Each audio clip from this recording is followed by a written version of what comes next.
ምዕራፍ 13 ብቋንቋታት ሰብን መላእክትን እንተዝዛረብ ግና ፍቅሪ እንተዘይህልወኒ ከም ዜዲ ኣስራዚ ወይ ጭልጭል ከም ዝብል ጸናጽል ምኾንኩ ውህበት ትንቢት እንተዝይህልወኒ ኩሉ ምስጢራትን ኩሉ ፍልጠትን እንተዝይፈልጥ እምባታት ክሳብ ዘግዕዝ ከዓ ኩሉ እምነት እንተዝይህልወኒ ግና ፍቅሪ እንተዘይህልወኒ ከንቱ ምኾንኩ ነይረ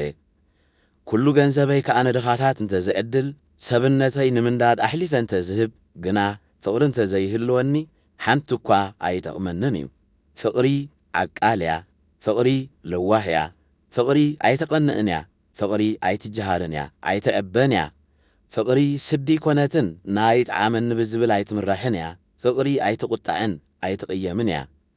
ብሓቂ ትሕጐስ እምበር ብዓመፅ ባህ ኣይብላን ፍቅሪ ንኹሉ ትጸውር ንኹሉ ተኣምን ብኹሉ ድማ ተስፋ ትገብር ንኹሉ ትዕገስ ትንቢት እንተሎ ንሱ ይሰዓር እዩ ምዝራብ ቋንቋታት እንተሎ ንሱ ይውዳእ እዩ ፍልጠት እንተሎውን ንሱ ይሰዓር እዩ ፍቅሪ ግና ከቶ ኣይተቋርጽን እያ ከመይ እቲ እንፈልጦ ኾነ እንንበዮ ምሉእ ኣይኮነን ግናፈ እቲ ምልኣት ምስ መጸ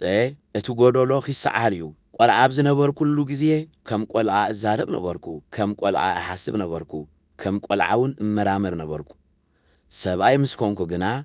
ነቲ ነገር ቆልዓ ሓደክዎ ሕጅስ ከም ብመስትያት ዋግዋጎ ንርኢ ኣሎና ሽዑ ግና ገጽ ንገጽ ክንርኢ ኢና ሕጂ ፍልጠተይ ጎደሎ እዩ ሽዑ ግና ከምቲ ኣምላኽ ንዓይ ዝፈልጠኒ ፍልጠተይ ሙሉእ ክኸውን እዩ ሕጂ ኸዓ እምነት ተስፋ ፍቅሪ እዚኣተን 3 እየን ኣለዋ ካብዚኣተን እትዓቢ ግና ፍቅሪ እያ